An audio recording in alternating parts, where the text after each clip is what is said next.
Pratite Centrala podcast. Dragan Ristić, predsjednik udruženja građana Pridruži se, je jedan od vodećih boraca protiv kamenoloma, odnosno za zaštitu životne sredine planine Baba i sela koje su u podnožju ove planine. Dragane, dobar dan. Dobar dan.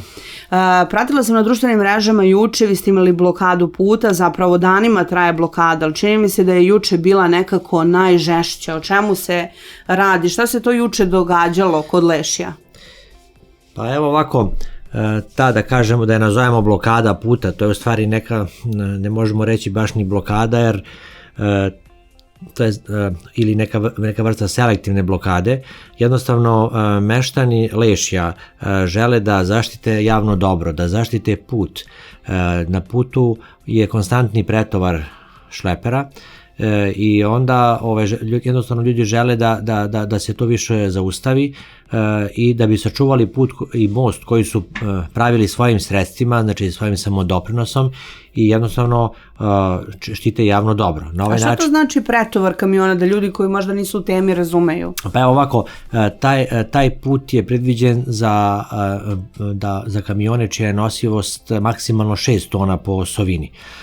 Tako da u bruto iznosu, što znači da jedan kamion koji ima recimo 5 osovina treba da bude 30 tona težak, a on bude i po 50 tona težak. Znači to je preko 20 i više tona bude pretovara i to je nešto što zahteva sankciju saobraćajne policije i mi smo jednostavno to želeli, odnosno to želimo već nedelju dana, praktično od prošlog petka je krenula ta, da kažem, blokada.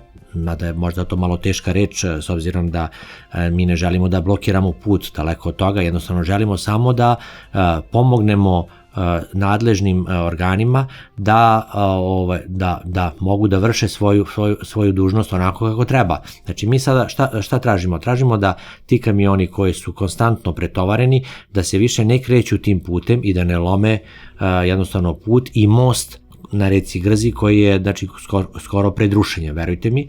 Evo, juče smo ga baš gledali, znači neke procene su da pitanje da će moći da izdrži narednih mesec dana ukoliko se bude konstantno budu konstantno vozili šleperi koji su se i vozili do ove akcije meštana. Čekajte, to je veliki problem ako je most pred rušenjem. Šta kaže saobraćajna policija na to? Saobraćajna policija i ostali svi misle da je to možda malo teška reč, ali zaista most je u veoma teškom stanju, mi imamo i slike tog mosta, čak su i ljudi koji su iz Lešja, a koji su pravili taj most, i oni upozoravaju na to. Jednostavno, ovo nije zaista neka naša samovolja, da se razumemo. Ovo je jednostavno upozorenje svim institucijama da što pre krenu sa sankcionisanjem onih koji vrše taj pretovar šlepera i da jednostavno krenu u realizaciju onoga što smo im kao savesni meštani to nagovestili. Znači, ova, da kažem, blokada traje već nedelju dana. Šta se sada desilo? Juče investitor, odnosno ljudi prevoznici koji voze te šlepere, te pretovarane šlepere, nisu ništa ovih dana kroz Lešje, išli su alternativnim putem preko Plane, znajući da ovdje, da kažem, ima meštana koji se protive prolasku. Juče se desila situacija, sve nam više liči na to da je to namerno napravljen jučerašnji incident. Prazni kamioni su prošli pored škole u Lešju, krenuli su prema kamenolomu. Meštani koji su tu bili su im rekli da se ne vraćaju, to su 3 šlepera bilo u pitanju, rekli su im da se puni ne vraćaju tu. Onda taj vozač je pozvao nekog, ne znamo kog, vjerojatno nekog od svojih nadležnih, i oni su dobili povratni odgovor da baš tu ide. I onda su krenula ta 3 šlepera, meštani koji su tu bili su ih zaustavili, onda je došla i policija i tako dalje. Meštani su tražili samo da dođe vaga i da se oni izmere i da se vidi da oni po osovini zaista imaju tu nosivost, jel? Da, tu nosivost, tako je. Međutim, to se nije desilo, eto, do večernjih sati, sve do 7 sati, do kad je i najavljena bila, da kažem, taj protest, do kad je najavljen.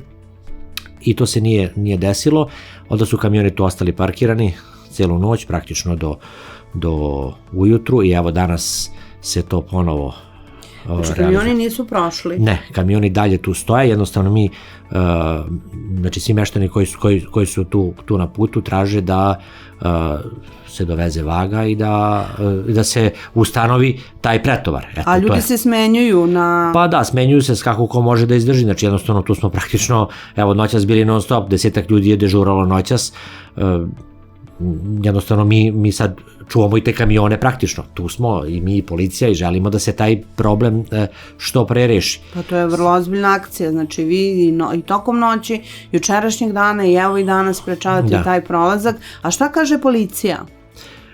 Pa za sad nemamo odgovor. Oni su pisali neke kazne, videla sam na društvenim mrežama. Jeste. Pa jednostavno par ljudi je dobilo tu kaznu u trenutku kad su kamioni trebali da prođu, pisane su kazne za nepropisno kretanje tim putem. Vidio sam znači kaznu od jednog meštana, to je 5.000 dinara je ta kazna.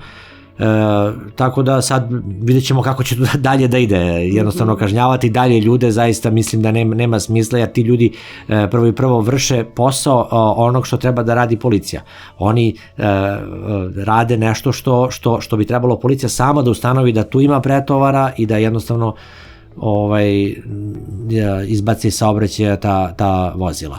A je li imate povratnu informaciju od gospodina koji je vlasnik Kruševac puta, kako se već zove čovek čija firma radi to miniranje kamenoloma zapravo? Ne mogu da kažem da je njegov kamenolom, već vrši eksploataciju. Da, mi nemamo za sada povratne informacije od njega, mi smo se videli sa njim u petak, prošlog petka, znači kad je bio prvi dan protesta, on je prolazio tu i svratio i to je bio jedan neformalni, da kažem, razgovor, bila je tu i policija i bilo je 20-ak meštana, gde je on tu nudio nešto da, ne znam, da će uraditi alternativni put za 15 dana,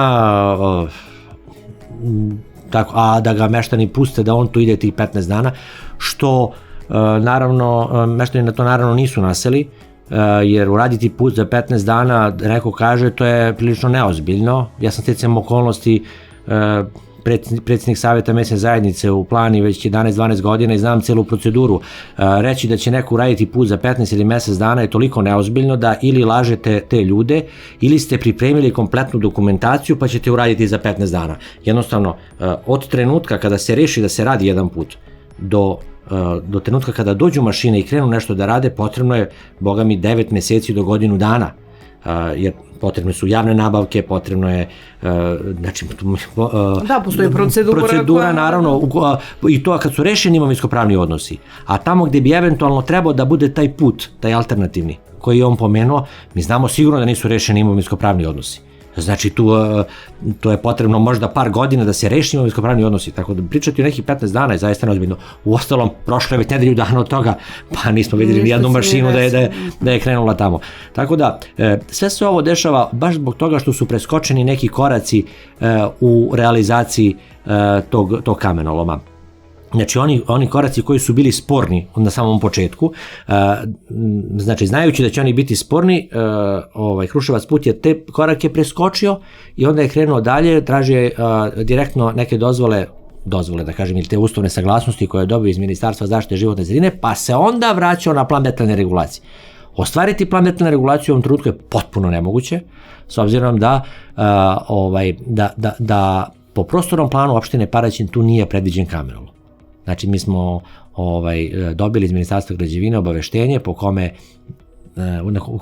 oni urbanizam Paraćin obaveštavaju da je potrebno da se prvo promeni prostorni plan opštine Paraćin, pa tek onda da to bude kamenolom. A šta na to kaže urbanizam i gradska vlast? Pa eto, oni za sada ćute, mi jednostavno trenutno nikakvu komunikaciju s njima nemamo, mi smo bili nekoliko puta na nekoliko sastanaka s njima, jednostavno oni samo ćute, nemaju nikakav odgovor više za nas i mi za sada se više njima i ne obraćamo, mi direktno šaljemo ministarstvima sve moguće dopise sa povratnicama, kompletnu dokumentaciju čuvamo, svesni smo da smo potpuno u pravu i u svakom slučaju jednom će ta dokumentacija biti uvažena u trenucima kada neke stvari u ministarstvima se budu možda promenile. Šta kažu ljudi iz manastira Lešje, s obzirom da je manastir Lešje poznat širom Srbije i dalje kao jedna kulturno-verski spomenik, ili imate tu informaciju kako oni reaguju na sve to? Pa, oni su u svakom slučaju protiv kamenoloma, svesni su šta će to doneti njima, šta će doneti celom manastiru, ali jednostavno za sada nemaju blagoslov da iznose javno to. Znači, oni imaju svoje molitve i tako dalje, to je već neka druga priča, ali što se samog njihovog nekog delovanja koje bi bilo javno, za sada od toga nema ništa, jer jednostavno postoji jedna hijerarhija tu u crkvenoj strukturi koja mora da se poštuje. Mi smo u svakom slučaju u kontaktu s njima, oni, da kažem, podržavaju našu borbu, ali jednostavno ne mogu javno. Da, a recite mi koliko ste spremni da idete, šta je plan, do kada će blokada trajati, na koji način vi vidite razrešenje ove trenutne situacije? Pa pazite, mi nemamo kuda. U tome je sad razlike među nas i njih. Mi smo tu da se borimo jer nemamo kuda. Oni imaju kuda. Znači, a mi moramo da se borimo dok stvari ne budemo rešili onako kako je po pravdi, a pravda je potpuno na našoj strani. Znači, mi u svakom slučaju nećemo dozvoliti dalje kretanje kamiona kroz Lešje. Da li će to dozvoliti meštani Plane, Golubovca, Busilovca, Krežminca, što je jedna alternativa, ili kroz Mirilovca, Plane i Mirilovca, to je druga alternativa, to ćemo vidjeti. Jednostavno, sad počeli su da se javljaju sad neki meštani Plane, znači mimo nas koji smo, da kažem, aktivisti već 2 godine, koji kažu, pa šta vi sad pomažete tamo ljude u Lešju, a sad mi imamo problem. Pa čekajte, to jeste problem, ali ga vi ne vidite.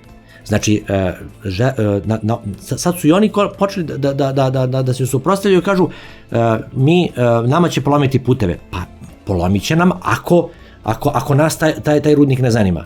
Znači, jednostavno, moraju da shvate da taj rudnik nije samo problem meštana Lešja, već je problem i meštana Plane, i Donje Mutnice, i Klačevice, i Busilovca, Golubovca, Krežminca, Mirilovca i cele opštine. Cele opštine. To će se proširiti definitivno, negativni uticaj ovog kamenoloma proširit će se na celu opštinu. Što pre to budemo shvatili, onda su veće verovatnoća da mi to zaustavimo. Navešću vam još jedan primer. Pre nekih 10 dana imali smo jedan zbor u Donjoj Mutnici i govorili smo im ono što će se desiti ako se kamenolom bude proširio i ako kojim slučajem bude prešao na drugu stranu. Donja Mutnica još uvek to ne vidi. Fizički ne vidi. I onda možda im to izgleda da je previše daleko, ali nije daleko. Pre 2 godine mi nismo znali o čemu se radi, evo sada se to vidi na terenu. Hvala vam, Dragana. Infocentrala će pratiti kao i do sad vaše aktivnosti, pa da se vidimo ponovo, da vidimo dokle se stiglo. Hvala i vama.